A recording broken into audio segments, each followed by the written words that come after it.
Yegani yaratquchi Abduri Yarmuhammad Jaloliddin. Planlag'uchi Sajiya Islom tadqiqot markazi. Mas'ul muharrirlari Dr. Abdul Aziz Rahmatullah, Abduvali Sayed, korrektor Abduvali Sayed, bat va muqovil loyihaliguvchi A. Aqxon. Ikkinchi bob. Koinot dalili. Koinot dalili Allohning mavjudligini isbotlashdagi aqliy jihatdanmi va ilm-fan nuqtasidanmi muayyanlashtirilgan eng kuchli paket va asoslarga ega dalillardandir. Bu dalil yana hadislik dalili, alamshunoslik dalili, yaratilish dalili deb ataladi. O'sha bu dalilni aqliy deyishimizda koinotdagi o'zgarishlar va har turli hodisalarning yuz berishi, olamning azaliy bar mavjudlik bo'lmasdan, balki uning boshlanish nuqtasi bor, yaratilmish hodis ekanligi va buningdan yo'qdan bar qilingan hadisning cho'qimki paydo qilguvchisi va yaratquchisi borligi isbotlanganligi qatorliq hukmlarning koinot hodislari va logikalik tahlillar asosida bayon qilinishidir. İlim-fan nuqtasidan muayyanlashtirilgan deyishimizda olamning hadis ekanligi, ya'ni uning boshlanish nuqtasi bor, yaratilmish mavjudlik ekanligi 1000 yildan ortiq tarix mobaynida aqida olimlari tomonidan Qur'on Karim va ayni davr ilm-fan nuqtai nazar asosida dalillanib kelayotgan masala bo'lib, insoniyat moddiy taraqqiyotining oltin davrini shakllantirayotgan zamonaviy ilm-fan bugungi kunimizda mazkur aqidaning haqiqat ekanligini ilmiy tajriba va tadqiqotlar asosida qo'llab-quvvatlamoqda. Bunun bilan Allah'ның mavjudligi va uning azaliyligini muqarrarlikka ega qilgan bu aqliy dalil insoniyat moddiy taraqqiyotini yuqori pallaga ko'tarayotgan ilm-fandan iborat. Bu vositaning yordamida jumladan yangi zamon fizika ilmiy qonunlari asosida yangicha sharhlanishga muvaffaq bo'ldi. Natijada olamning hodis ekanligining o'zila bugungi ilm-fanda muayyanlashib bo'lgan. Yana kelib, g'ulluq ilm-fanchilar nazarida go'yo yerning tortish kuchi kabi ularning ilmiy qanoatiga o'tib bo'lgan masalalarning biriga aylandi. Olamning o'zicha paydo bo'lib qolganligi, moddaning azaliy ekanligidagi xurofotliklarni ilm-fanda vaqti o'tgan yoki isbotdan o'tmagan ba'zi nazariyalar orqali niqoblashda qilmishlar faqat dinsizlik xurofotligiga maftun qisman materializmchilar, mutaassib va atizmchilikqa moyil ilm-fanchilarning qarshiga bo'libmi materializmlik ideyaning qo'liga aylanib qolgan bir turkum dinsizlarning qo'riq davosiga aylanib qolmoqda.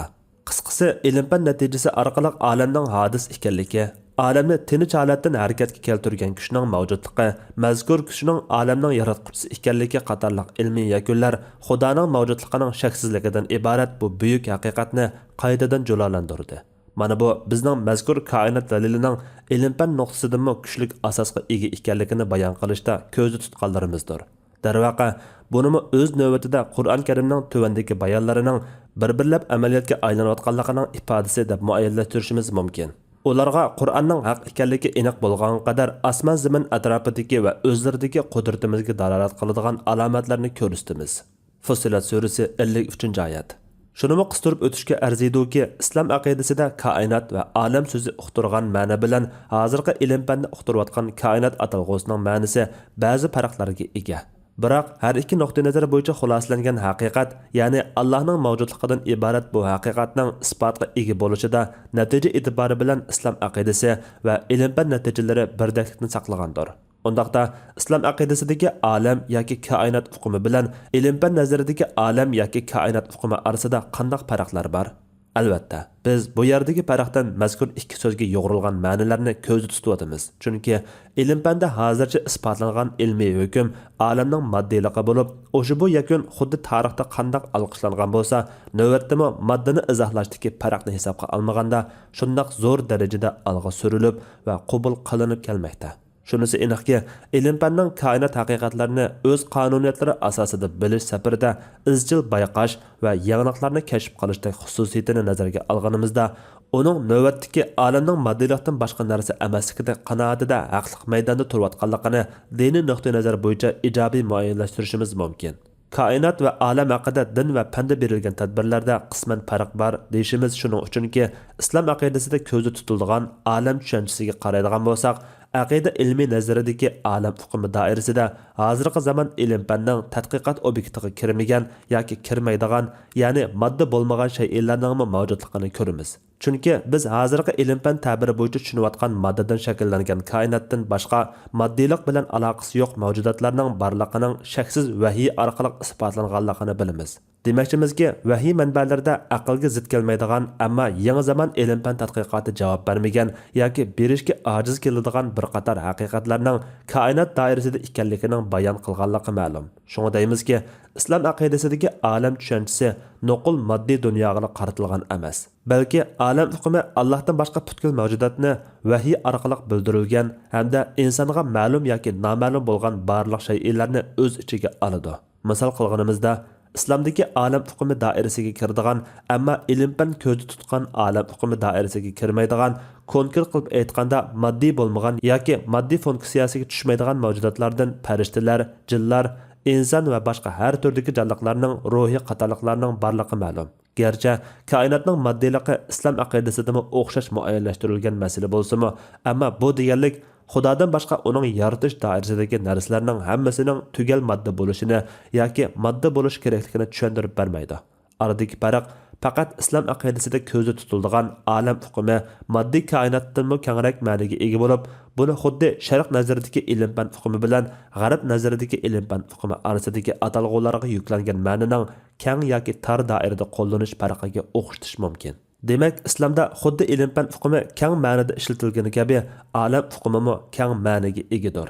Yana bir farq shuki, ilm-fanchi nazariyalarda faqat moddiy koinotning shakllanishi izohlansa, islom aqidasidagi olam tushunchisida faqat navbatdagi koinotning yaratilishidan boshqa modda bo'lmagan shaylarning yoki modda yoki emasligi hozirgi ilm-fanning obyekti bo'lolmaydigan shaylarning ilm-fan nazaridagi koinotning yaratilishi bilan tang yoki undan ilgari va yoki keyin yaratilganligi va bularning hammasining olam hukmiga kirib ketadiganligi qatorliqlar izohlanadi. Şoňa ilm-fanning olamning hadis ekanligiga doir isbotlari koinotning hadis ekanligiga va buning hadisligi uning nazaridagi olamning bir harakatga keltirguvchi kuchga ehtiyojli ekanligiga dalildir. Mazkur dalil islom aqidasining olamni o'z ichiga olgan holda yaralmish olamning bir juz'isi bo'lmish moddiy mavjudlikning hadis ekanlik aqidasini quvvatlaydi.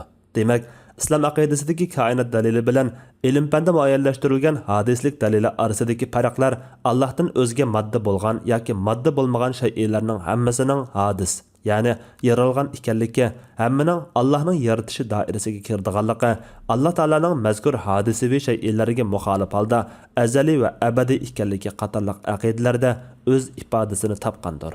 İslam aqidasida koinot dalili aqliy dalillar turidan bo'lish bilan birga kosmologiyalik bayon va logikalik qurilma asosida o'tirg'a qo'yilgan bo'lib, buningdanmi oldingi mavjudiyat daliliga o'xshash aqlning xato yakun chiqarishidan saqlag'uvchi logikalik o'lcham andizalar, hukm va uning oldingi shartlari, xulosa chiqarish asoslari hamda uning oldingi shartlari qatorliq subyektiv qonuniyatlar mujassamlangan va bu qonuniyatlarga rioya qilish yuksak darajada ishga oshirilgan.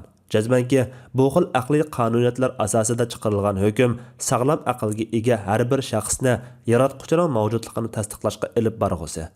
Dalilning qurilmasi tuvandikicha. 1. Olam hadisdir, ya'ni yo'qdan bor bo'lgan. 2. Har qanday hadisni paydo qilgan sabab bor. 3. Demak, olamning sababi bor. Yuqorqi dalilning qurilmasi logikalik ilmiy o'lcham asosida ikki ilmiy asos va bir yakunni tarkib topgan bo'lib, buningda ilmiy tadqiqot va munozara qoidasi bo'yicha hamda tafakkur qonuniyati bo'yicha hukmning asosiga qoyil bo'lishning, uningdan chiqadigan yakunga qoyil bo'lishning zarurligidek logikalik ul asos qilingan. Jazmanki, bu asoslarga taslim bo'lg'uchining uningdan yakunlanadigan natijaga taslim bo'lish kerakligi har qanday bir ilmiy tadqiqot, logikalik qoida va munozara qonuniyatida tortishga o'rin yo'q masaladir. Undaqda biz mazkur qurilmadagi dastlabki ikki asosdan chiqqan yakunga, ya'ni olamning paydo qilg'uvchisi borligiga qoyillik bildirish va taslim bo'lishdan avval mazkur yakunning ikki asosiy qurilmasining aqliy asosi va mohiyatiga diqqat qilaylik. Birinchi asosning yeshimi. Birinchi asosda olam hadisdir degandan iborat hukm tustiki asos bayon qilingan. Biz bu asosning sog'lomligini tasdiqlashimiz uchun oldi bilan olam, hadis va sabab qatorliq atalg'ularning ta'biriga qarab chiqishimizga to'g'ri keladi. Olam degan nima? Olam so'zi arab tilida alam, ya'ni belga degan ma'nodagi so'zdan turlanib chiqqan bo'lib, lug'at qomuslarida olam so'ziga tuvandikcha izoh berilgan. Olam so'zi lug'atda shay'i u orqali bilinadigan narsadir. alam degan so'zning mazkur hukm asosida alamga ism bo'lib qo'llanishi yaratquchi va uning qudrat sifatlarining alam orqali bilinganligi uchundir. Olimlar alam so'zining metafizik ilmida ayrim atalg'u bo'lib qo'llanishidagi sabab haqida to'xtalganda, alamning o'zi yaratquchining mavjudligini isbotlab turadigan belgi bo'lganligi uchun alam so'zini barliq hodisaviy shaylarning umum nomiga ism qilib qo'llanganligini qayd qilishidir. Alamning aqida ilmidagi iste'mol ma'nosi Allohdan o'zga barliq mavjudotning yig'indisining o'rtaq nomidir. Ya'ni alam degan bu ism mavjudlikqa o'z-o'zidan emas, balki o'zini mavjudlikqa keltiradigan yaratquchiga ehtiyojli barliq shaylarning umum atilishidir. Imom G'azali mundaq deydi: "Biz alam degan so'zimizdan Allohdan boshqa barliq mavjudotni ko'zda tutamiz. Ba'zida koinot atalg'usi mazkur atalg'u bilan almashtirib ma'nodash holatida ishlatiladi.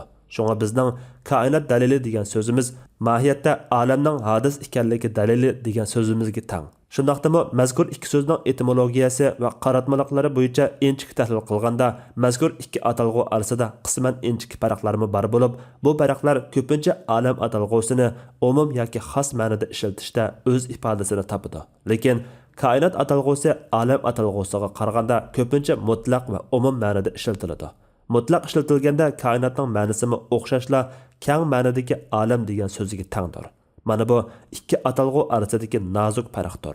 Biroq ba'zida alam so'zi aslidagi umum ma'noda ishlatilmasdan xosroq ma'noda ishlatiladigan ahvollar bor. Masalan, alam atalg'usi xos ma'no bo'yicha kelganda bir-biriga jinsdosh keladigan mavjudotlarning yig'indisiga ishorat bo'lib keladi. Mutaxassislar va yoki oddiy avam orasida ishlatilish odatga aylangan insonlar olimi, jinlar olimi, ruhlar olimi degandek atalg'ular buning misolidir.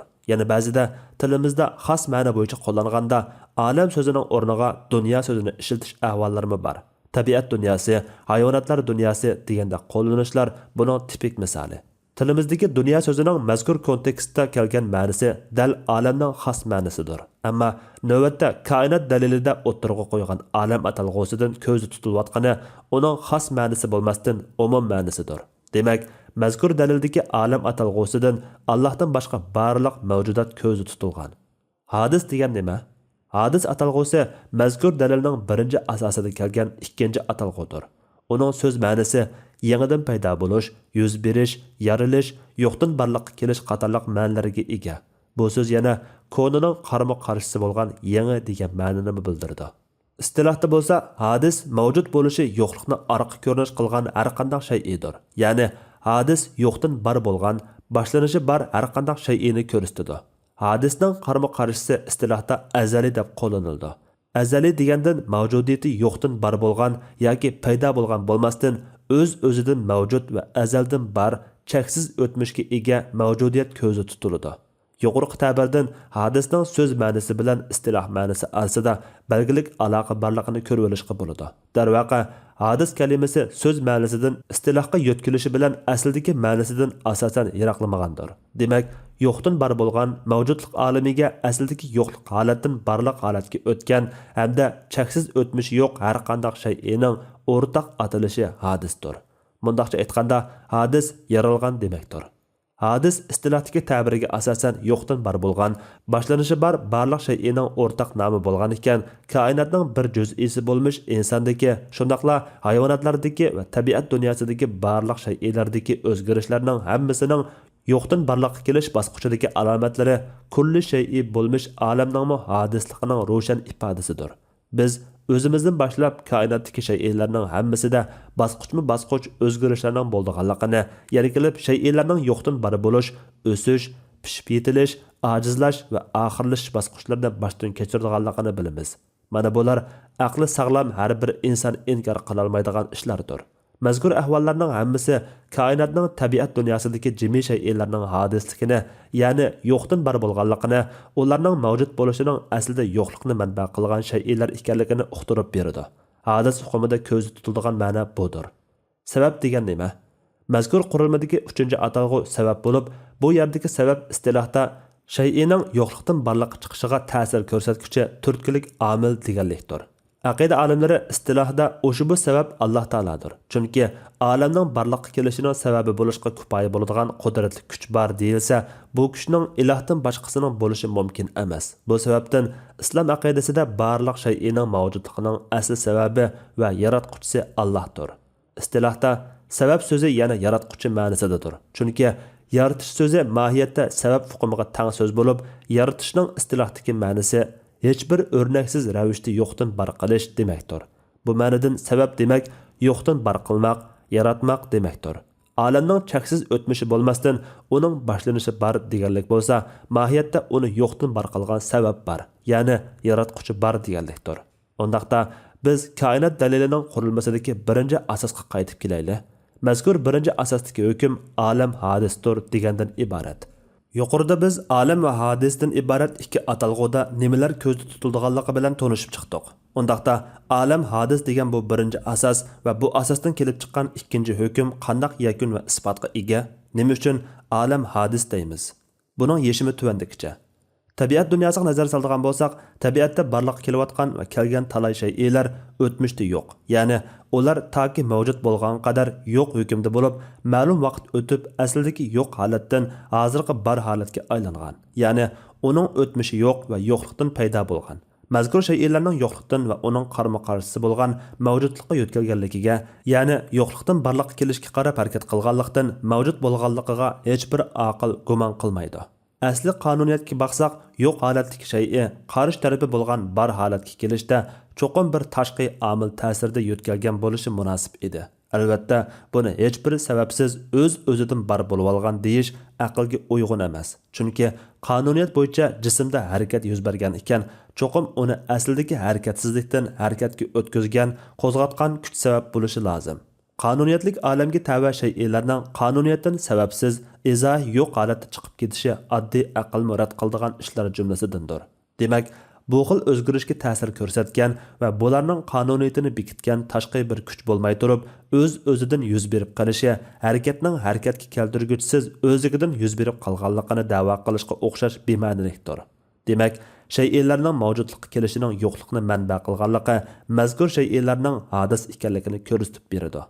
Yana bir nuqtadan o'ylansak, koinot dalilidagi olam hodisdir degan bu asosga chin bitmagan vaqtda bir bo'lsa olamning mavjud emasligini da'vo qilish va mavjudiyatning mavjudligini butunlay inkor qilishga, yana bir bo'lsa uning azalda bor ekanligini da'vo qilishga yoki uning o'zligidan bor bo'lib qolganligini faraz qilishga to'g'ri keladi. Biroq bu farazlar ichida birinchi va uchinchi ehtimollikning bema'nilik va botil ekanligi oshkoridir. Chunki avvalgi ehtimollik bo'yicha bo'lganda koinotning ko'z oldimizda mavjud ekanligidek oddiy haqiqat mazkur ehtimolni tarmar qilishga yetib oshadi.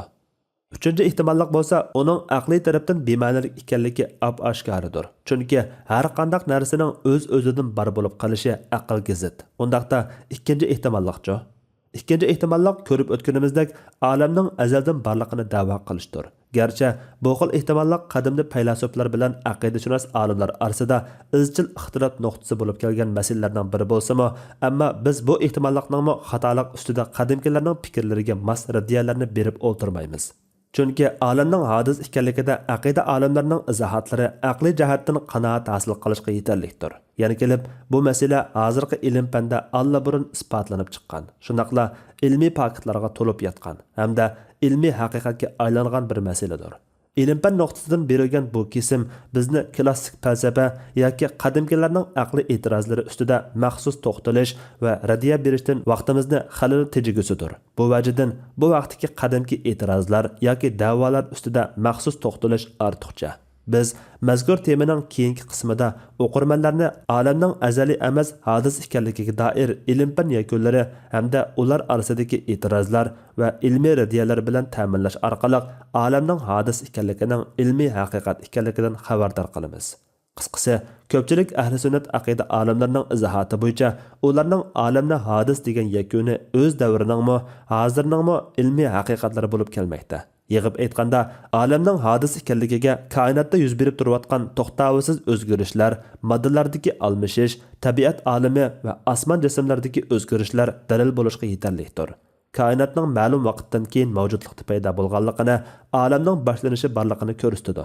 Demak, o'zgarishlar hodislikning belgilari bo'lib, har qanday hodis cho'qim paydo qilg'uvchisiz yuz bermaydi. Allama G'aznaviy mundaq deydi: Olamda tinimsiz o'zgarishlar yuz berib turadi. O'zgarishlarning mavjudligini fasllarning almishishi, kech-kunduzning almishishi, kun chiqish va petish hodislari, chaqmoq, yo'ldirmama, bulut va undan boshqa nurg'unlagan o'zgarishlarni ko'zitish orqali bilib olg'ili bo'ladi. Demak, har qanday o'zgarib turuvchi mavjudiyat hodisdir.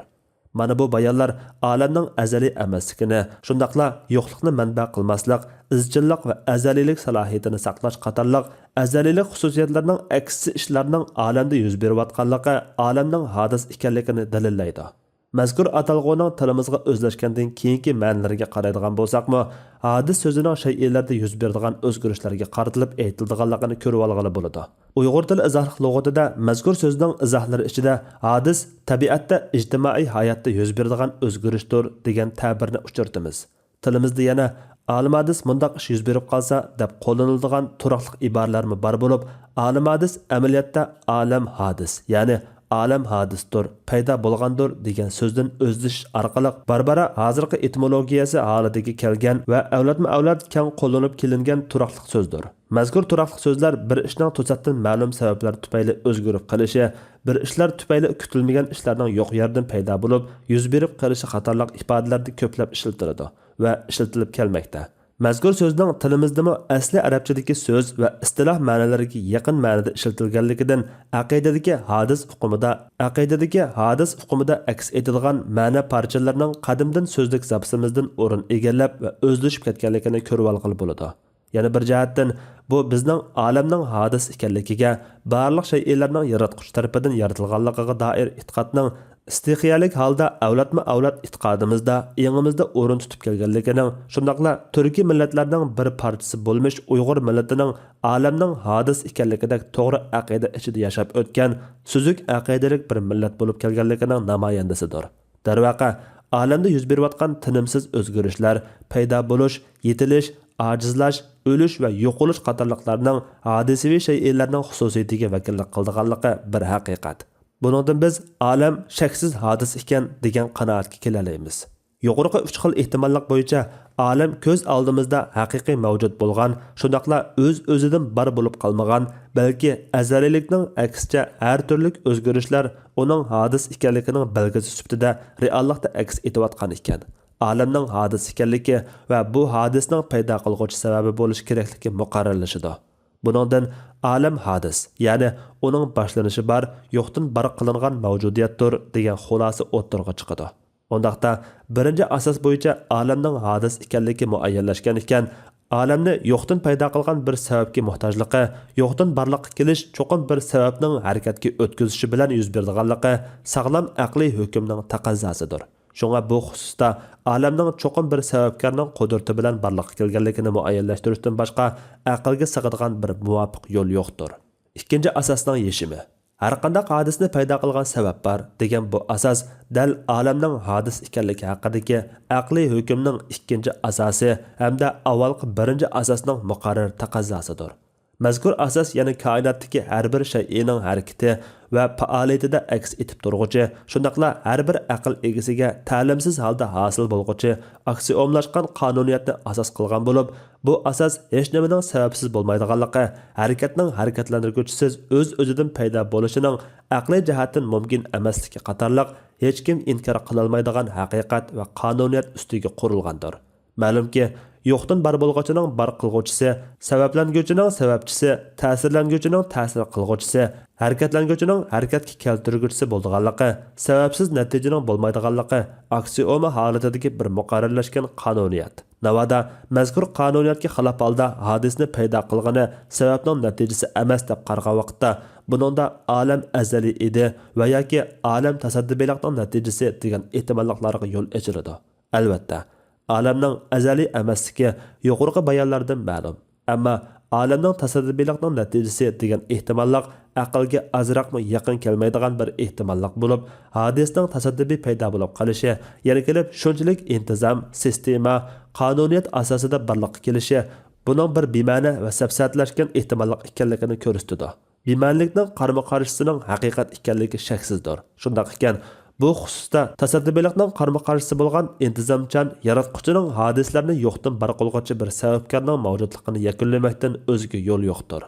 Biz olamning hadis ekanligi va buning hadis, ya'ni yo'qdan bar bo'lishi uchun bir sababkorning bo'lishini muayyanlashtirgan ekanmiz. Bu masalani tushunchamizga yanada yaqinlashtirish uchun dastlabki qadamni o'zimizga nazar tashlashdan boshlash bizni koinot dalilidagi mazkur ikki asosning yakuniga eng qulay yo'l orqali yetkazgusi. Darvaqa o'zimizga nazar solganimizda o'zimiz haqidagi qanoatmi bizni olamning hadis ekanligi va buning bir sababkori bo'lishi lozimligiga yetaklaydi. Demakchimizki, odamning o'zidagi alomatlarimi olamning hadis ekanligining dalilidir. Alayliq o'ziga tafakkur nazari bilan qaragan inson zarur holda o'zining aslida mavjudlik olamiga yo'qdan bar bo'lganligini, yo'q holatidan keyin mavjud dunyoga oshkor bo'lganligini biladi. Shunisi aniqki, uni haqiqiy ma'noda yo'qdan bar qilganlar uning ota-onasi emas, yana kelib buning shundoq ekanligini izohlash yoki isbotlash hojatsiz albatta. Shuning bilan birga uni yo'qlik qorong'uligidan mavjudlik yo'qligiga elib chiqqani ota-onasimi o'zimi emas. Undaqda qaysi kuch uni yo'qdan barliqqa elib chiqqan? Yuqorida deb o'tganimizdek, har bir inson mavjudiyati aslida yo'qdan bar bo'lgan. Bu ma'nodan olib aytganda, inson dunyoga ko'z ochishdan ilgari yo'q hukmda edi. Undaqda hadisining ta'biri bo'yicha insonning yo'qlik holati mavjudligidan ilgari turdi. Bundaq ahvolda inson bir hadisdir. Uning hadis ekanligi muayyanlashgan ekan, yana kelib uning tasadduqiy holda mavjudlikka kelib qolish ehtimolligi bema'nilikdan boshqa narsa bo'lmagan ekan, demak bu uni mavjudlikka keltirgan bir sababkorning, bir qudrat va bir kuchning borligini kuchlik dalillaydi. Biz bu olamning juz'isi bo'lmish inson haqidagi tahlilimizdan shundoq bir umumiy qoidaga ega bo'lamizki, inson hadis. Shundaqla insonning hadis ekanligi dalil bo'ladigan barliq taraflarda mazkur hadisning o'rni dunyosi bo'lmish tabiatmi hamda tabiatdanmi keng bo'lgan koinotmi hadisdir. Mana bular olam bilan inson o'rtasida jarayon qilgan o'xshashliklardan so'zib ilingan yakundir. Demak, olam hadis. Har qanday hadisning sababkori bor. Undaqda olamning sababkori bor. Bu sababkor Allohdir. O'xshash nuqtalar ustida tahlilni yanada konkretlashtirgan bo'lsak, insonmi xuddi olam kabi bo'shliq egallaydigan moddiy jism. Uning jismining turli sifatga ega bo'lishi go'yo olamning har turli sifatga ega bo'lganiga o'xshaydigan bo'lib, olamning bir juz'isi bo'lmish insonning hadis ekanligi olamning hadis ekanligini muqarrarlashtirdi. Natija darvaqa olamning sababkori bor deganlik mohiyatda olamdagi ana shundoq buyuk mavjudlikni yo'qdan bar qilg'uchining ilohdan o'zga birining nomzod bo'la olmaydiganligini xulosa qilishdan boshqa narsa emas. Xulosa kalam olam hadisdir. Har qanday hadisning sababkori bor. Demak, olamning paydo bo'lish sababi bor. Ana shu sabab Alloh taolodir. Islom aqidasida koinot dalilining Allohning mavjudligini isbotlashdagi ilmiy bayoni va yakuni ana shuningdan iborat.